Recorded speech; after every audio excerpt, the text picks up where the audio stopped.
Did you get all that? Well, guess what this day is? It's happy birthday. Now, we didn't get the cake because we'd have to have over 2,000 candles. Be a little heavy. But this is happy birthday. It's Pentecost. Now, where did that come from? Well, if you go back and read around a little bit, you'll find that in Judaism, that this is the time of Shavuot. Now, Shavuot was a 50-day period from Passover to the celebration of Shavuot. Passover was a celebration of the freedom that God gives. And Shavuot was the celebration of the giving of the Torah, the giving of the law to people.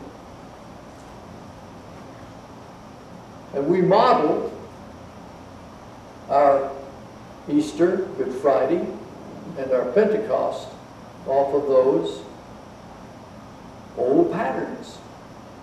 In fact, Pentecost means 50 days. But with a little bit of a twist. As Pentecost was not simply the giving of the law, but the receiving of the Spirit, the pouring out of the Spirit. And that's an important little piece to add to human life. The Torah was very important, and you have to go back and see that this does not erase Torah. That the giving of the Spirit was a fulfillment of Torah. Just a little aside now, if you go back to the New Testament, you'll read that Torah was sort of a written law that came from Moses and was handed down on the mount.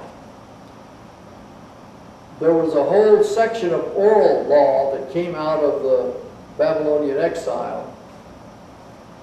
And Jesus sometimes gets on the Pharisees about the fact that they keep adding to it and it becomes a burden to people.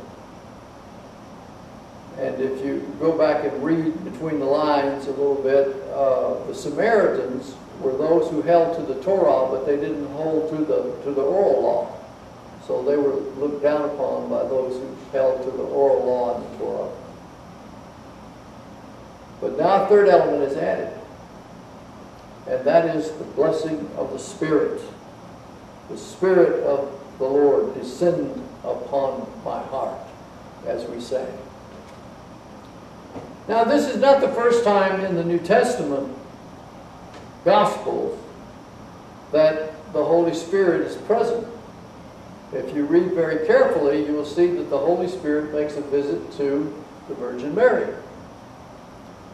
There are 4 other occasions in which the Holy Spirit is visited upon Jesus at his baptism. And another occasion as he goes out to preach, it says that Jesus is filled with the Holy Spirit. But this is an occasion of the coming together of those folks who had to make a tough decision. Their hero had been killed. All of their hopes and dreams had gone down the drain. Now there had been sightings that this Jesus had risen, that he was talking with people, that people were experiencing the presence of Jesus. And when these ceased, there was talk about Jesus having gone to heaven to be with God. But now, what are you going to do? You've got to make a decision. Do you go into the future out of this experience? Or do you crawl back into your hole? Do you go back home? Do you go back to the way you've been? Do you just leave that memory in the air? And what's so vital about Pentecost is here are people who come and say, we're marching into the future with the Spirit of Christ in us. The gift of the Holy Spirit is in us. There are other pieces of this puzzle.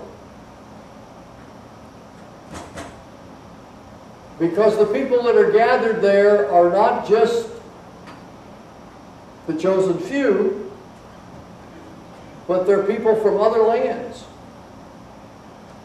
And they're not just the people in the Judaistic tradition, but they're proselytes who are kind of second-class citizens.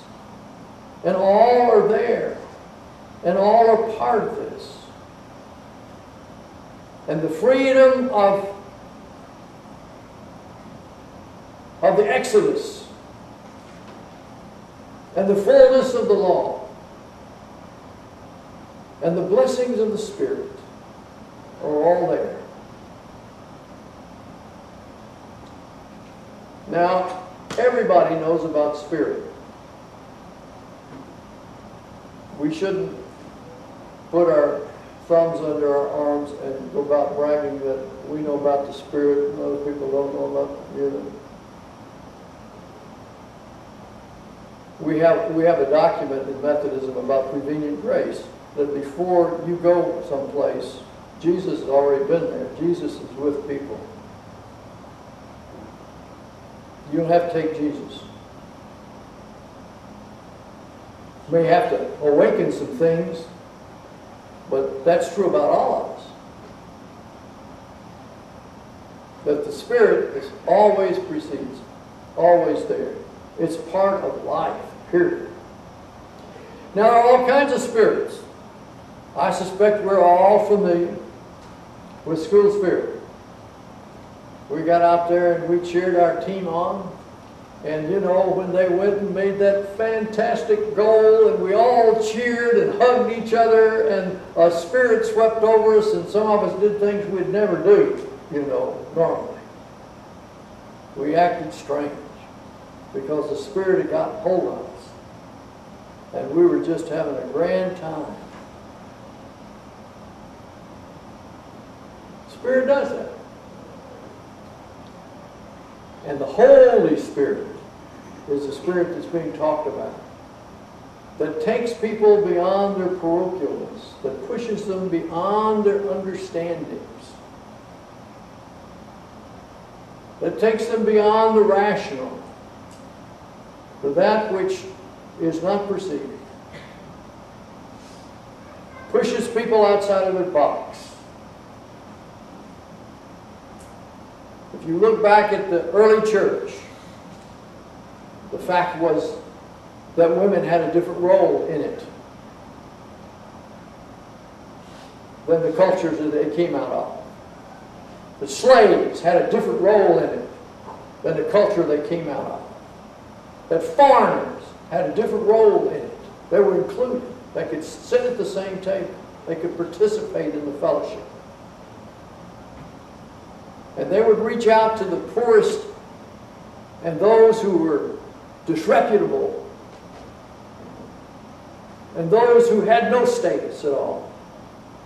And they were included in this fellowship. That was earth-shattering. That was really outside the box. But when the Spirit of God descends upon us, pushes us out to realities beyond what we were thinking.